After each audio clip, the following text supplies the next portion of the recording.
Darkness fell over the isolated farmland with an almost supernatural weight, sending uneasy chills through anyone who dared to drive past. A crooked wooden sign marked the property line, its letters faded to the point of near illegibility, but the few people who recognized the place whispered warnings to avoid it entirely.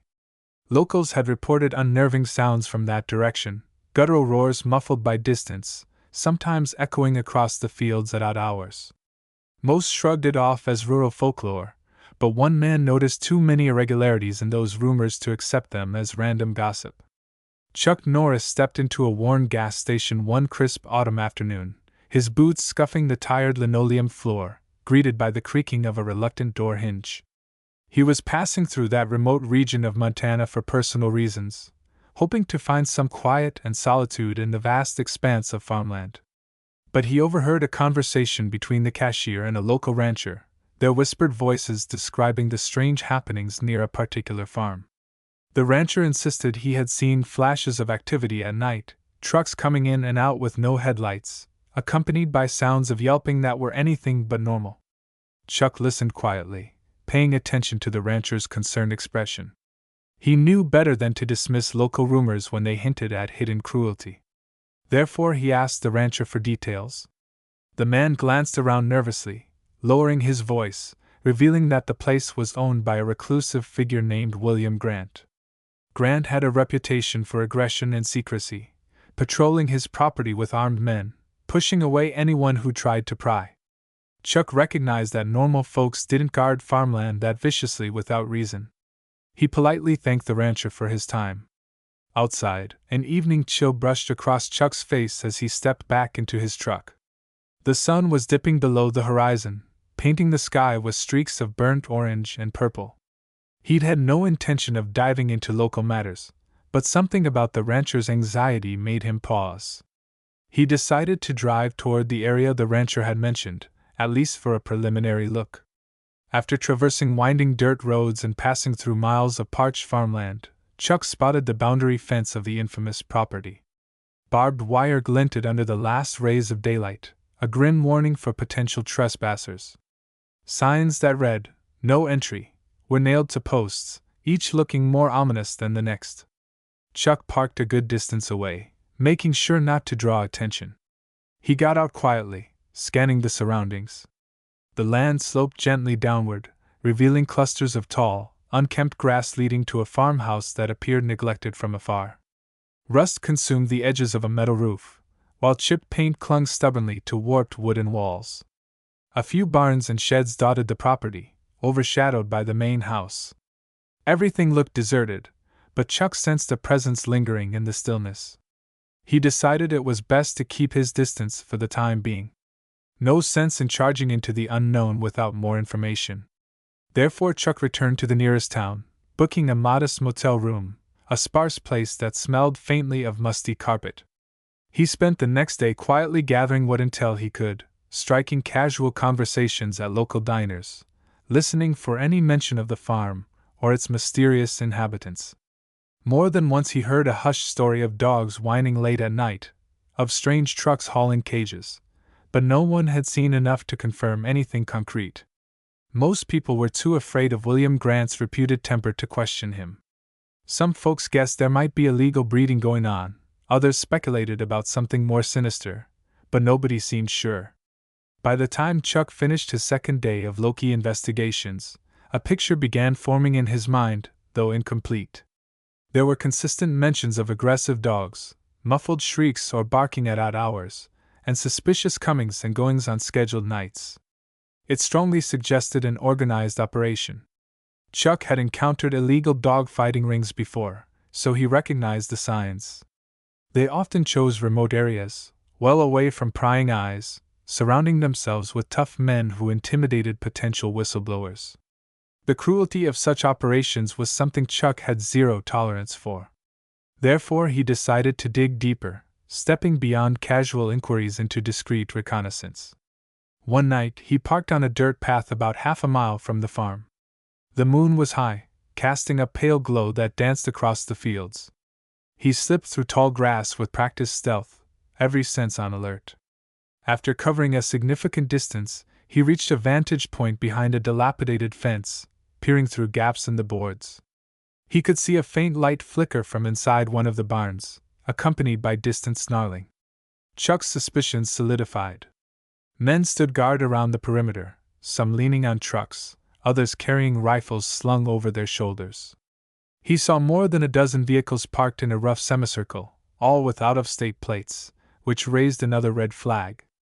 The dogs' howls cut through the otherwise silent night, sometimes joined by what sounded like cheers or shouting. Chuck's jaw tightened. He had come looking for confirmation, and what he witnessed made his blood boil.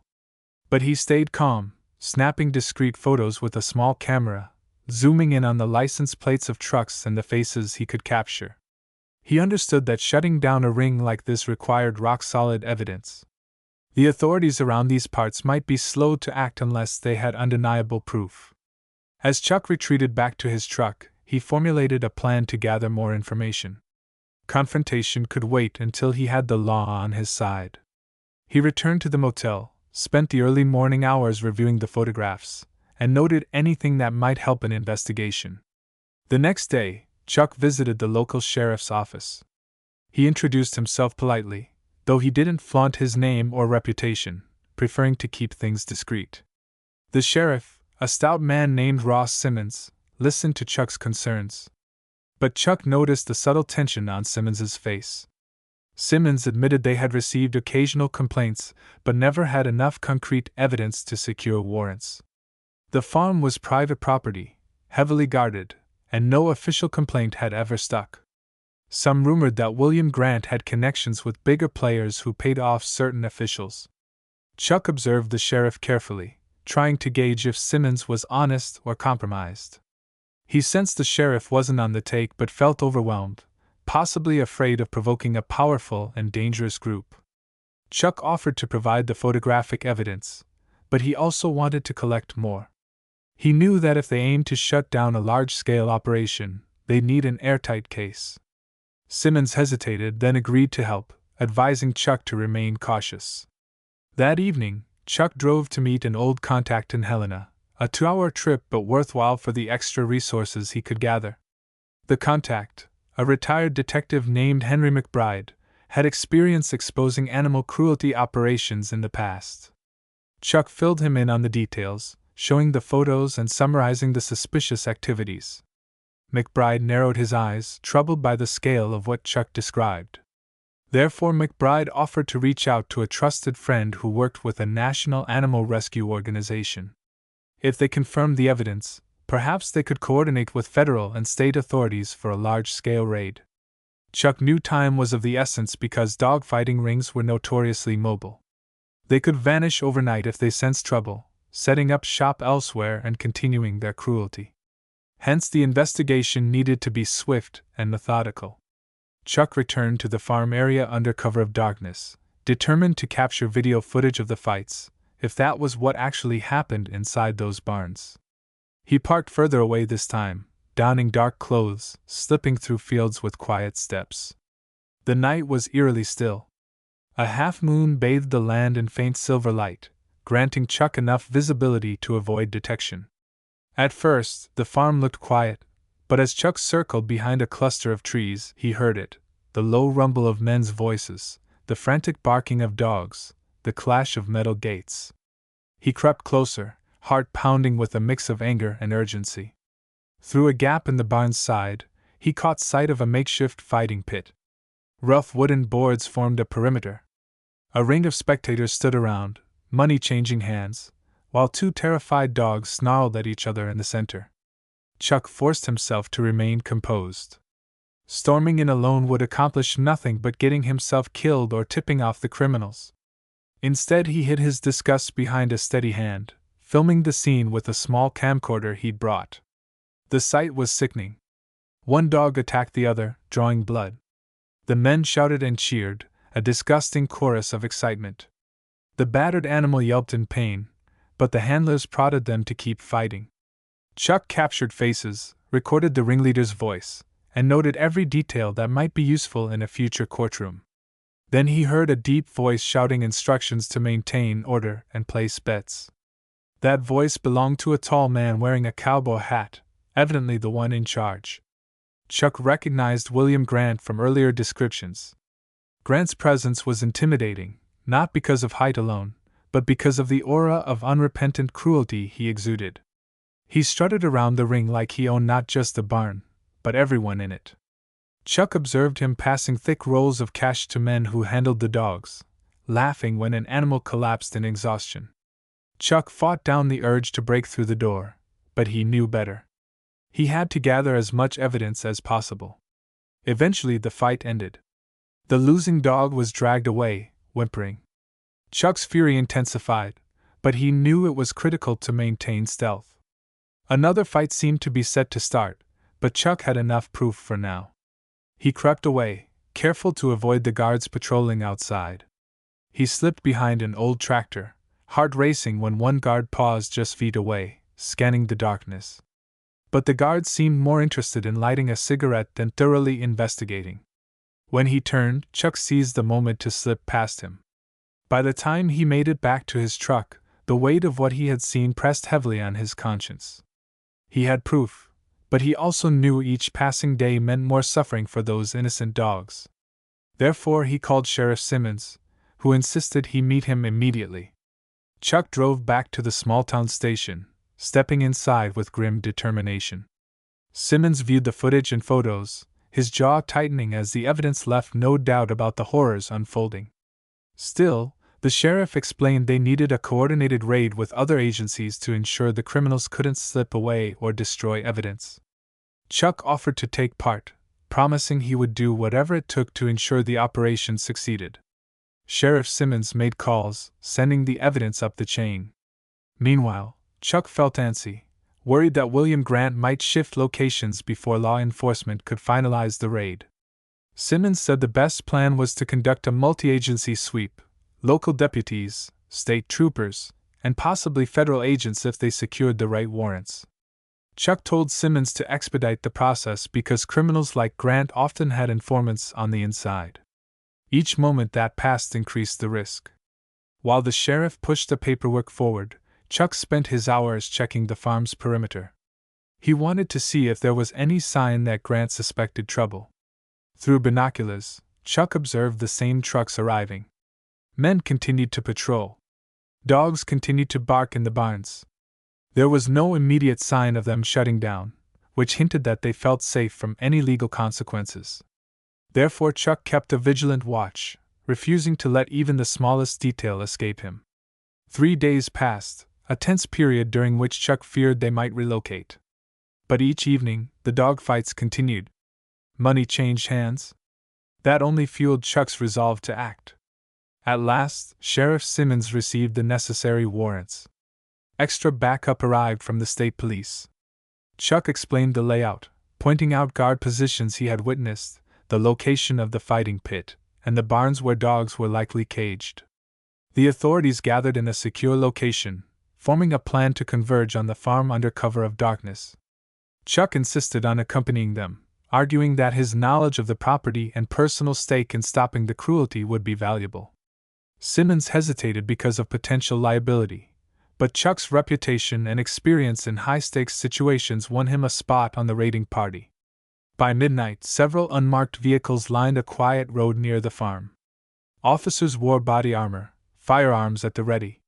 Chuck moved among them with measured calm, scanning the horizon. The sky was a moonless black, perfect for approaching undetected. Simmons gave the signal to advance. Engines rumbled softly as the convoy rolled toward the property, headlights off, relying on minimal illumination. Chuck gripped a flashlight, adrenaline coursing through his veins. He hated the idea that tonight would inevitably involve confrontation. But there was no other way to save those defenseless animals and bring justice to the perpetrators. As they neared the farm's boundary, the officers split into teams. One group advanced toward the main barn, another encircled the second structure, a few approached the house. Chuck stayed with the main barn team, heart pounding at the prospect of what they might find inside. Lights appeared from the property's defenders, alerting them that something was happening. A guard shouted in alarm, raising his rifle.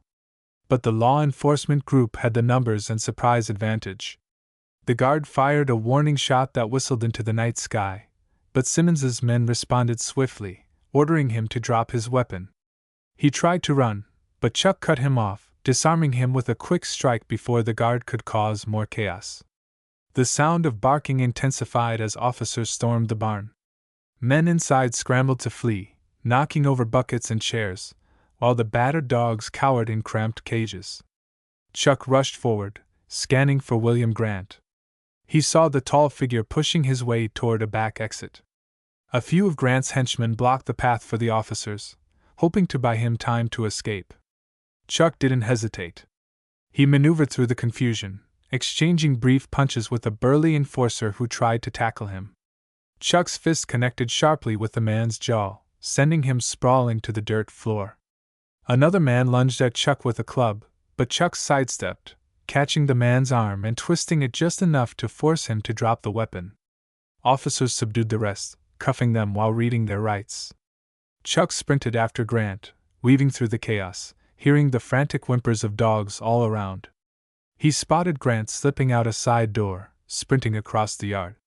Chuck gave chase under a sky filled with swirling dust and the acrid smell of gunpowder. Grant hurdled a fence, adrenaline fueling his desperate escape attempt. Chuck vaulted it right after him, landing in a crouch. Grant was swift for a man of his build, but Chuck matched his pace. Grant reached an ATV parked near the edge of the property, fumbling to start it.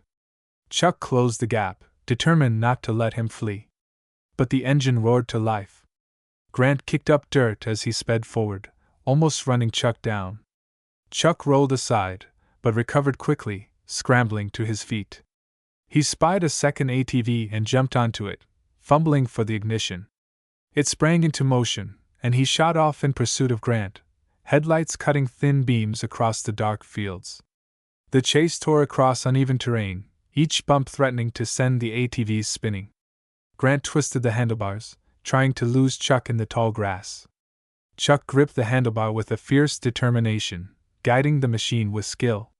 He spotted a shallow ravine up ahead, the kind of drop that could be hazardous at high speed. Grant either didn't see it or didn't care. Chuck accelerated, leaning forward, bracing for the possibility that Grant might bail out. Right before Grant's ATV hit the ravine, he realized the danger, swerving violently. The vehicle tipped, sending Grant flying onto the ground. Chuck stopped short, jumping off the ATV while it still coasted. Grant tried to stand, but a jolt of pain made him stagger. Chuck seized him by the collar, the darkness broken by the flicker of Chuck's headlight. Grant glared, teeth bared, calling Chuck every insult he could muster. Chuck's expression remained unyielding. He pinned Grant's arms, ensuring the man couldn't lash out with a hidden weapon. Within moments, officers arrived, drawn by the noise of the chase. They placed Grant under arrest, shining flashlights in his face while reading him his rights. The reality of losing everything dawned on him as he realized the scale of law enforcement that had descended upon his property. Back at the barn, the remaining criminals were being rounded up. Officers cataloged the evidence of the dogfights, from bloody cages to ledgers detailing bets and breeding schedules.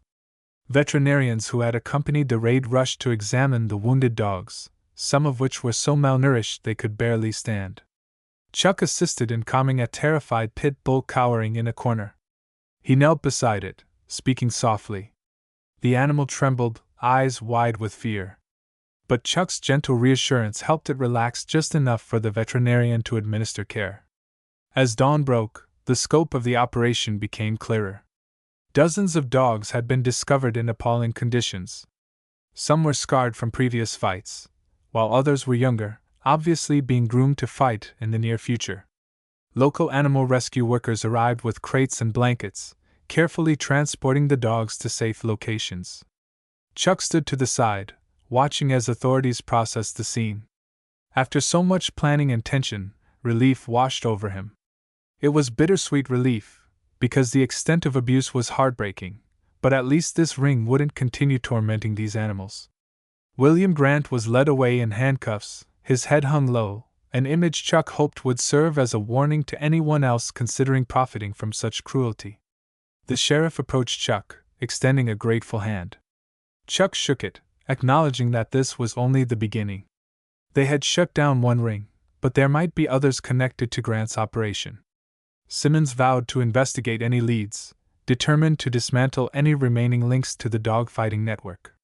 The day was spent gathering statements and sorting through evidence. Chuck provided his footage, photos, and detailed testimony. He stayed until the last of the dogs were removed and the final suspect was hauled off. Only then did he allow himself a moment of rest, leaning against his truck, letting the emotional weight of the night settle in. He hadn't come to Montana looking for a fight, but he couldn't turn a blind eye to injustice. Over the following week, Chuck remained in the area, working with local rescue groups to ensure the dogs received proper medical care. He spent time checking on the animals at a temporary shelter. Many bore psychological scars, shying away from human contact, but Chuck saw glimpses of trust flickering back into their eyes. Watching those dogs receive gentle treatment was a reminder of why it was worth taking risks to stop men like William Grant. Meanwhile, national media caught wind of the bust, shining a spotlight on the raid's success. William Grant's name became associated with animal cruelty, guaranteeing his reputation was irreversibly tarnished. Chuck offered no interviews. He preferred letting the local authorities and rescue organizations take the spotlight. The animals were the real focus. Chuck felt no need for personal glory. Soon legal proceedings commenced, with Grant and his henchmen facing a range of charges, from animal cruelty to illegal gambling. With overwhelming evidence gathered from the raid, including Chuck's recordings, convictions seemed imminent. Local residents who had once whispered about the isolated farm now spoke openly about the relief they felt seeing it shut down for good. The area breathed easier, freed from the dark cloud that had hovered over it for far too long. Chuck attended a preliminary hearing, sitting quietly in the back. He watched as the judge set bail amounts so high that most of the defendants couldn't afford them. Grant tried to stare down Chuck, but Chuck's stoic gaze never wavered. He felt no pity for a man who had profited from tortured animals. After the hearing, Chuck slipped outside, offering a subtle nod to the sheriff, then wandering down the courthouse steps. The crisp autumn air reminded him that he had other places to be, but he also felt a certain obligation to ensure the dogs were well cared for. Therefore, he drove to the shelter where many of them had been taken. The staff recognized him, greeting him warmly. Some of the dogs were healing more quickly than others. Scars would remain, but at least they were now safe, receiving proper nutrition and care. Chuck paused at one cage occupied by a scrawny pit bull with a shaky gait. The dog sniffed at Chuck's hand through the bars, hesitant, but eventually licked his fingers. Chuck crouched there for several minutes, speaking softly. A staff member explained that this particular dog had been used as a bait dog, suffering repeated attacks to train more aggressive fighters. It was a miracle it had survived. Chuck's eyes hardened. The knowledge that humans could commit such atrocities churned his stomach. But the dog's wagging tail showed there was still hope, still a capacity for forgiveness. Therefore, Chuck pledged a sizable donation to help with medical bills and rehabilitation, insisting the money remain anonymous. When the time came for Chuck to leave Montana, he felt a pang of reluctance. Yet he believed his presence was no longer essential. The authorities had the evidence they needed, and the local rescue community was well equipped to care for the surviving animals. Chuck had done his part, shining a harsh light on the darkness that thrived in that isolated farm. On his final evening in town, Chuck stopped by the gas station where he'd first heard the rumors. The same rancher happened to be there, grabbing supplies. Chuck approached him, gave a cordial tip of his hat, and shared the news that the farm had been raided. The rancher nodded solemnly. He admitted he'd always suspected something awful was happening but felt powerless to stop it. Chuck reassured him that courage could take many forms, including sharing important information with the right people. He thanked the rancher for speaking up, reminding him that those small actions had been crucial in sparing countless dogs from further suffering. With that, Chuck climbed back into his truck, driving into the quiet night. The sky was clear, stars shimmering overhead like tiny lanterns. Each mile that separated him from the farmland brought a sense of resolution. He had made sure evil didn't hide behind that lonely fence any longer.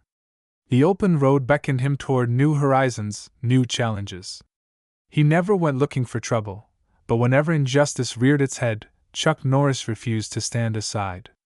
Therefore the farm was left behind, a crime scene now stripped of its secrecy, the dogs liberated, the criminals facing the consequences. Yet Chuck carried the memory of what he had seen, the cruelty that burned like a stain on his mind. He would always remember the frightened eyes of those animals, the echo of their whimpers, and the moment he decided to intervene. That choice defined him as much as any legend attached to his name. He drove on, the hum of the engine filling the silence, certain that there were more battles to fight, more voiceless creatures or vulnerable people in need of someone unafraid to act. He planned to remain vigilant, prepared to do whatever it took when the next call for help arrived. The horror at that isolated farm had been silenced, replaced by the promise of healing and the unwavering hand of justice. Watch the next Chuck Norris stories on our channel, because his adventures never end and neither does the resolve he shows in every challenge he faces.